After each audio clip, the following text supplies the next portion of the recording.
Assalamualaikum warahmatullahi wabarakatuh. Perkenalkan, nama saya Ahmad Rosid dengan NIM 19030315197. Di sini saya akan menjelaskan apa itu eksplorasi data. Yang pertama dari data ordinal. Data ordinal itu digunakan untuk mengurutkan objek dari yang paling rendah sampai yang paling tinggi atau sebaliknya. Ukuran ini tidak memberikan nilai absolut terhadap objek, tapi hanya memberikan peringkat saja. Jika kita memiliki sebuah set objek yang dinomori dari 1 sampai n, misalnya peringkat 1, 2, 3, 5, dan seterusnya. Bila dinyatakan dalam skala, maka jarak antara data satu dengan lainnya tidaklah sama. Mungkin ini adalah contoh dari ordinal atribut ya. Ini ada bulan, jadi dimulai dari bulan Januari, Februari, Maret, April, dan seterusnya sampai nanti di bulan Desember. Lalu ada grade yang dimulai dari A, B, C, D, dan E. Metamorfosis kupu-kupu yang dimulai dari telur, ulat, kepompong, sampai menjadi kupu-kupu. Level permainan yang dimulai dari level yang paling easy atau paling mudah, medium, dan sampai level yang paling susah ataupun level hard. Ukuran ruangan. Ruangan yang paling kecil yaitu small dan seterusnya sampai nanti ruangan yang paling besar yaitu ruangan VIP. Tendensi sentral. Di sini saya akan contohkan untuk mencari rata-rata, median, modus, dan juga mid-range. Untuk rata-rata atau min meliputi rata-rata hitung, rata-rata ukur, rata-rata harmonis, dan rata-rata tertimbang. Tapi di sini saya hanya menjelaskan apa itu rata-rata hitung, yaitu arithmetic mean. Jika Anda, ini sini contohnya, jika Anda memperoleh data dari kegiatan sensus, maka harga rata-rata yang Anda miliki merupakan rata-rata populasi diberi nilai mu. Apabila Anda memperoleh data dari penelitian sampling, maka datanya merupakan data statistik sampel. Oleh karena itu, jika Anda cari rata-ratanya, maka rata-rata tersebut merupakan rata-rata sampel atau rata-rata contoh, dan diberi simbol Y bar. Rumus rata-rata populasi atau mu adalah sebagai berikut. Mu sama dengan Y1 ditambah Y2 ditambah Y3 dan seterusnya sampai nanti ditambah Y ke N dibagi dengan N sama dengan sigma YI per N. Dengan keterangan YI yaitu adalah data nilai pengamatan untuk I. Nah, I-nya itu 1, 2, 3 dan seterusnya sampai nanti nilai ke N. N itu adalah banyaknya data atau nilai pengamatan atau ukuran populasi. Rumus rata-rata sampel atau Y bar. Y bar sama dengan Y1 ditambah Y2 ditambah Y3 ditambah seterusnya sampai nanti ditambah Y ke N per N atau sigma YI per N. Keterangannya masih sama dengan rumus yang tadi. Nah, ini contohnya, coba Anda perhatikan contoh.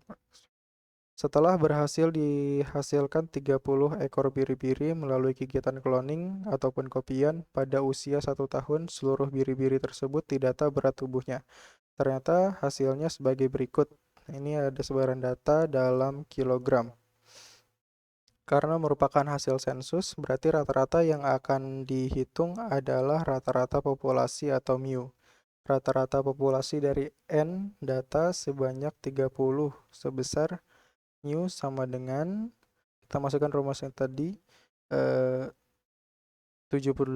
ditambah 89 ditambah 69 ditambah dan seterusnya sampai nanti nilai KN, yaitu yang terakhir 86 dibagi sebaran data sebanyak 30, yaitu sama dengan 78,366667 kg. Lalu bagaimana jika penelitian yang dilakukan merupakan penelitian sampling? Misal 30 ekor biri-biri tersebut merupakan sampel yang diambil secara acak dari populasi biri-biri yang cloning sebanyak 100 ekor. Berapa rata-ratanya? rata-rata sampel Y bar dari N data sebanyak 30 adalah Y bar sama dengan 78 ditambah 89 ditambah 69 ditambah dan seterusnya ditambah 86 dibagi 30 sama dengan 78,366666667 kg. Lalu kita masuk ke modus. Modus adalah data yang memiliki frekuensi pemunculan terbanyak. Oleh karena itu, cara mencari modus dapat dilihat dari beberapa kali suatu data muncul di antara seluruh data yang ada. Nah, ini untuk menentukan modus secara terserak. Agar lebih mudah melacaknya, data diurutkan dari yang terkecil hingga yang terbesar atau sebaliknya. Nah, ini contoh yang tadi ada 30 sebaran data biri-biri. Lalu kita urutkan dulu dari yang terbesar sampai yang terkecil. Nah, dari data tersebut sebesar 82, 78, 72, dan 66 muncul sebanyak 3 kali. Dengan demikian, sebaran data di atas memiliki 4 modus, yakni 82, 87, 82, 87, 72, dan 66. Dengan kata lain, data di atas merupakan data tetramodal, sehingga termasuk data multimodal. Lalu menentukan modus data yang dikelompokkan. Modus untuk data yang sudah dikelompokkan dapat dihitung dengan rumus sebagai berikut. Modus sama dengan L plus C dikali dengan S1 per S1 plus S2. Dengan keterangan L batas bawah atau lower class boundary, kelas yang mengandung modus atau kelas yang memiliki frekuensi terbesar. S1 yaitu merupakan selisih frekuensi kelas yang mengandung modus dengan frekuensi kelas di bawahnya. S2 merupakan selisih frekuensi kelas yang mengandung modus dengan frekuensi kelas di atasnya. C itu adalah panjang kelas ataupun selang kelas atau selisih harga batas bawah dengan harga batas atas kelas. Sebagai contoh perhitungan, perhatikan data penelitian sampling hasil pengukuran 60 batang tanaman lamtoro yang ada di pengarangan penduduk desa Manapadi seperti pada tabel. Nah, coba diperhatikan dari tabel tersebut, kelas yang manakah yang mengandung modus, carilah kelas frekuensi terbanyak. Dan ternyata kelas dari 80 sampai 69. Oleh karena itu, cari harga batas bawah kelasnya atau L. L dari data kelas 60 sampai 69 sama dengan 59,5. S1 didapatkan 13 sampai 10 sama dengan 13 min 10 sama dengan 3. S2 Oke, maaf diulangi. L dari kelas 60 dikurang 69 sama dengan 59,5. S1 yaitu 13 dikurang 10 sama dengan 3. S2 13 dikurang 10 sama dengan 3. C 39,5 dikurang 29,5 sama dengan 10. Lalu kita masukkan ke dalam rumus modus sama dengan 59,5 ditambah 10 dikali 3 per 3 plus 3 sama dengan 64,5. Median adalah suatu nilai yang membagi data yang telah diurutkan besarnya dari yang terbesar sampai yang terkecil atau sebaliknya menjadi dua kelompok data, yakni data kelompok atas dan data kelompok bawah dengan anggota yang sama banyaknya. Menentukan median data terserak. Agar lebih mudah melacak posisi median, data perlu diurutkan dari yang terkecil ke yang terbesar atau sebaliknya. Kemudian cari posisi untuk letak median dengan rumus. Nah, ini posisi median sama dengan N plus 1 per 2 untuk data sensus, atau posisi median N kecil plus 1 dibagi 2 untuk posisi data sampling. Setelah diperoleh posisi median, Anda akan dapat memperoleh harga mediannya. Coba perhatikan contoh berikut ini. Dari hasil penelitian sampling berupa pengukuran berat terhadap 30 ekor biri-biri yang diambil secara acak dari populasi biri-biri hasil cloning sebanyak 100 ekor yang telah dihitung modusnya. Sekarang carilah mediannya. Perhatikan contoh data di bawah ini.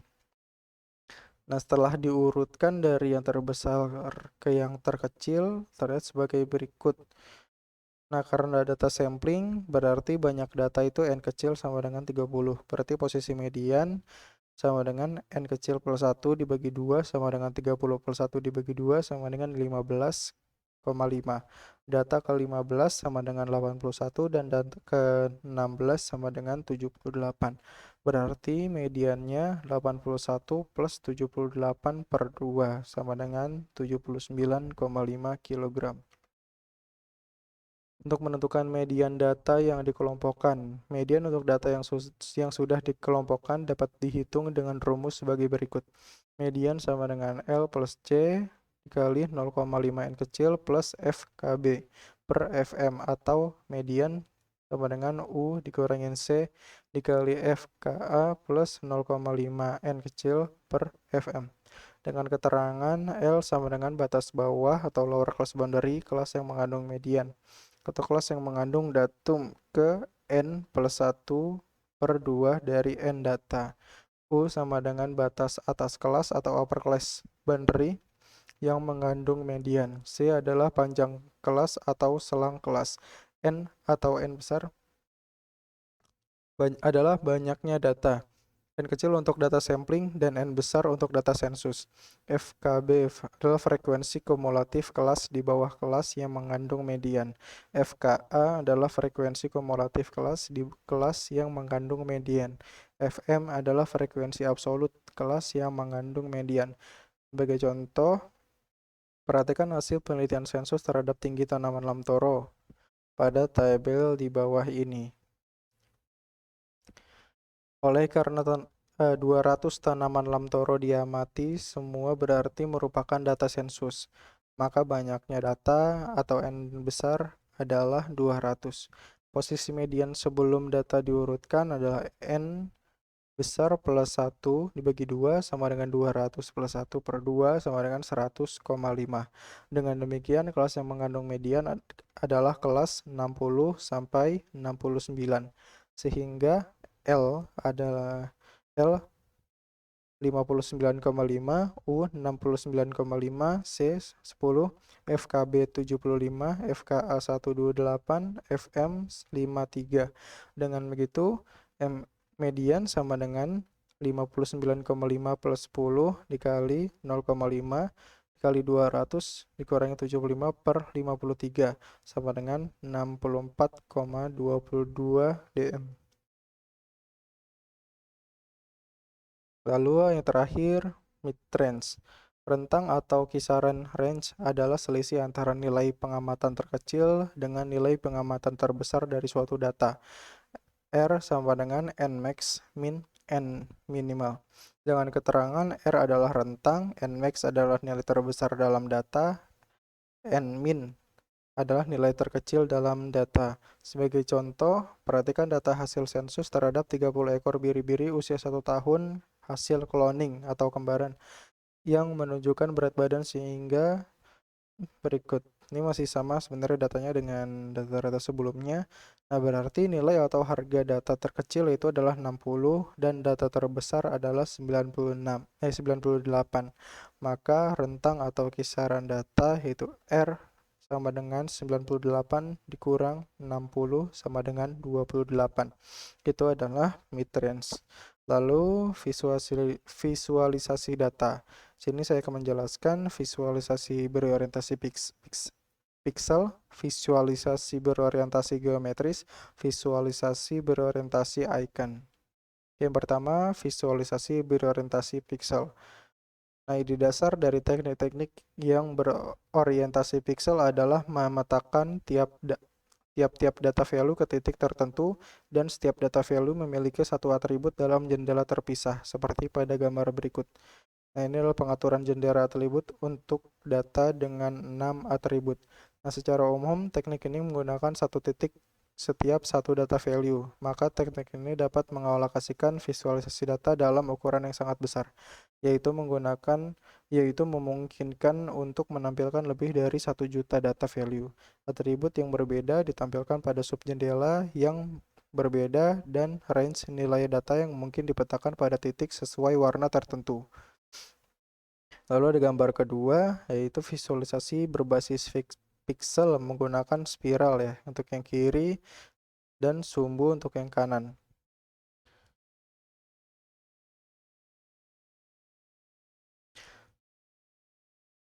Lalu jika pengguna ingin memvisualisasikan data yang besar, maka harus menggunakan teknik visualisasi query independent, yaitu mengurutkan data berdasarkan beberapa atribut dan menggunakan pencocokan pola layar untuk mengatur data value pada tampilan. Teknik visualisasi query independent ini sangat bermanfaat khususnya pada data yang terurut secara ilmiah berdasarkan satu atribut, misalnya data runtun waktu. Namun, apabila terdapat data yang tidak terurut secara alamiah dan tujuannya utamanya adalah eksplorasi interaktif pada database, maka yang lebih diperhatikan adalah umpan balik untuk beberapa query. Dalam masalah ini harus dikembalikan pada teknik visualisasi query independent yang memvisualisasikan item data yang sesuai. Pada gambar 2, pada slide sebelumnya mengilustrasikan visualisasi menggunakan metode pengaturan pixel yang disebut pengaturan spiral dan pengaturan sumbu. Pengaturan tersebut dihasilkan dari sekumpulan data dengan distribusi seragam dan 5 klaster yang terdiri dari 7.000 item data dengan 8 atribut. Warna diambil dari rentang kuning cerah hingga hijau, biru, merah tua, dan beberapa hitam. Tergantung pada jarak dari item data dengan jawaban query yang benar. Item data yang lebih baik dalam satu query diberi warna kuning cerah dan paling tidak sesuai diberi warna hitam. Semua teknik presentasi pixel membagi layar menjadi beberapa jendela. Untuk kelompok data dengan M atribut atau dimensi, layar akan terbagi menjadi M jendela, masing-masing untuk satu atribut. Untuk teknik visualisasi query independent, ditambah jendela ke M+1 yang disediakan untuk jarak secara keseluruhan. Di dalam jendela-jendela tersebut, data value diatur berdasarkan urutan seluruh data yang diberikan. Lalu karakteristik teknik berbasis 6 pixel dapat menangani himpunan data yang besar dan sangat besar dengan tampilan beresolusi tinggi. Lalu yang kedua, dapat menangani secara wajar untuk data menengah dan dimensi yang tinggi. Lalu yang terakhir, tiap-tiap data item dipetakan secara tunggal dengan sebuah titik sehingga tidak terjadi record overlap dan kekacauan secara visual. Lalu visualisasi berorientasi geometri. Tujuan dari teknik proyeksi geometri adalah memperoleh proyeksi yang menarik atas kumpulan data multidimensi. Kelas dari teknik proyeksi geometri mencakup teknik pengujian statistik seperti komponen utama analis faktor, dan penskalaan multidimensional yang merupakan bagian dari istilah projection pursuit. Karena terdapat jumlah kemungkinan yang tak terhingga untuk memproyeksikan data berdimensi tinggi ke tampilan dua dimensi atau sistem projection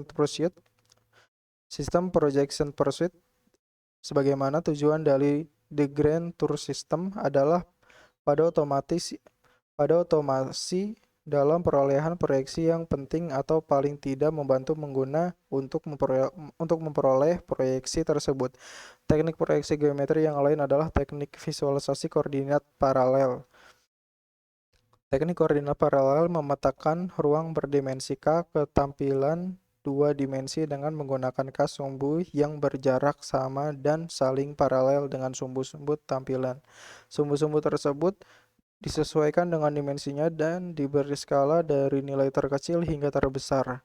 Tiap-tiap data item dinyatakan sebagai garis poligon. Tiap-tiap sumbu akan berpotongan pada suatu titik sesuai dengan nilai dimensi yang dikehendaki seperti pada gambar berikut ini. Adalah gambar untuk teknik koordinat paralel. Lalu lanjutannya, meskipun ini dasar dari teknik visualisasi koordinat paralel cukup sederhana, tetapi sangat bagus untuk mengungkapkan berbagai karakteristik data seperti perbedaan sebaran data dan kebergantungan fungsional.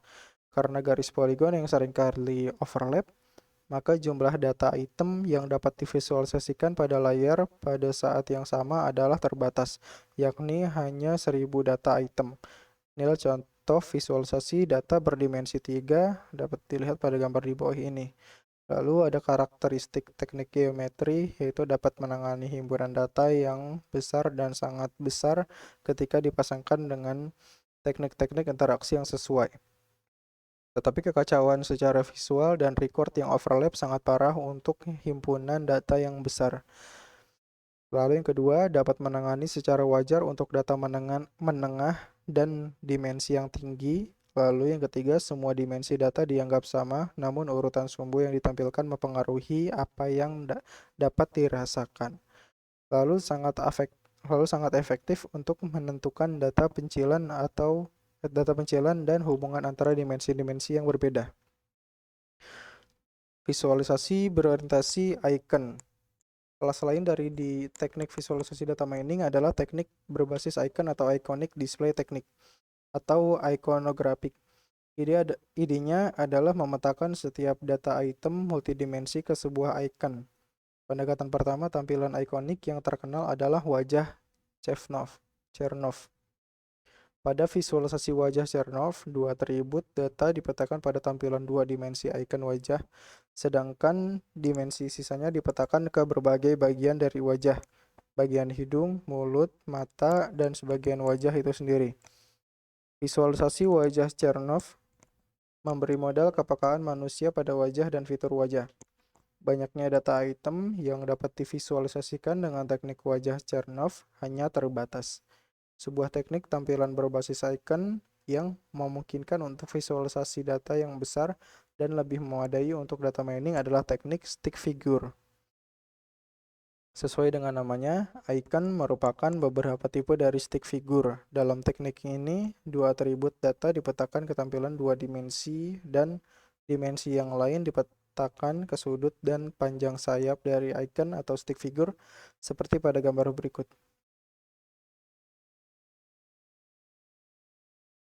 Jika data item relatif padat dibandingkan dengan dimensi tampilan, hasil visualisasi menunjukkan tekstur pola yang sangat sesuai dengan karakteristik data dan dapat terdeteksi berdasarkan persepsi sebelumnya.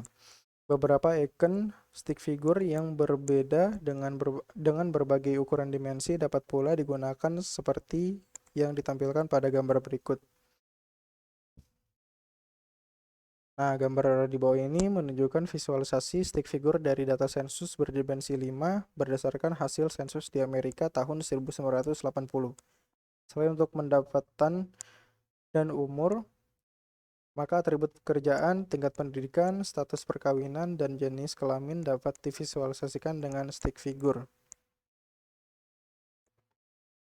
Yang menarik adalah perubahan tekstur yang jelas pada layar yang mengindikasikan ketergantungan fungsional atribut-atribut yang lain terhadap penghasilan dan umur. Banyak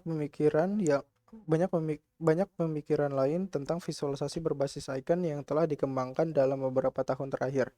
Satu pendekatan yang menyediakan visualisasi sembarang dimensi adalah pendekatan shape coding. Icon yang digunakan pada pendekatan shape coding memetakan setiap dimensi dengan sebuah lari kecil dari titik atau pixel dan mengatur semua lari pixel dari setiap data item menjadi bentuk kotak. Kotak-kotak kecil yang berhubungan dengan data item diatur dalam mode baris demi baris. Lalu ada karakteristik teknik visualisasi iconographic. Yang pertama, dapat menangani himpunan data kecil hingga menengah dengan ribuan data. Sebagai icon cenderung hanya menggunakan ruang tampilan yang terdiri dari beberapa pixel saja. Yang kedua, dapat diterapkan pada himpunan data yang berdimensi tinggi, tetapi interpretasinya tidak mudah dan memerlukan pelatihan. Dimensi yang dianggap berbeda, beberapa penampilan atribut dari icon lebih menarik perhatian daripada yang lain. Dimensi data yang dipetakan ke atribut icon sangat ditentukan dari tampilan yang dihasilkan dari visualisasi. Penentuan pemetaan yang sesuai mungkin sangat sulit dan untuk dimensi data yang lebih tinggi dapat menyebabkan kemacetan proses. Record yang overlap hanya terjadi jika dimensi data dipetakan ke posisi tampilan dari icon. Lalu yang terakhir ada referensi yang saya ambil. Yang pertama saya mendownload PPT dari Statistika Deskriptif dari website ResearchGate. Yang kedua dari website penerbit buku. Yang ketiga saya ngambil jurnal dari Sri Mulyana dan Edi Winarko tahun 2019 tentang teknik visualisasi dalam data mining. Ya mungkin itu saja yang dapat saya sampaikan ataupun saya jelaskan. Kurang lebihnya mohon maaf. Billahi fisabilillah haq fastabiqul khairat. Wassalamualaikum warahmatullahi wabarakatuh.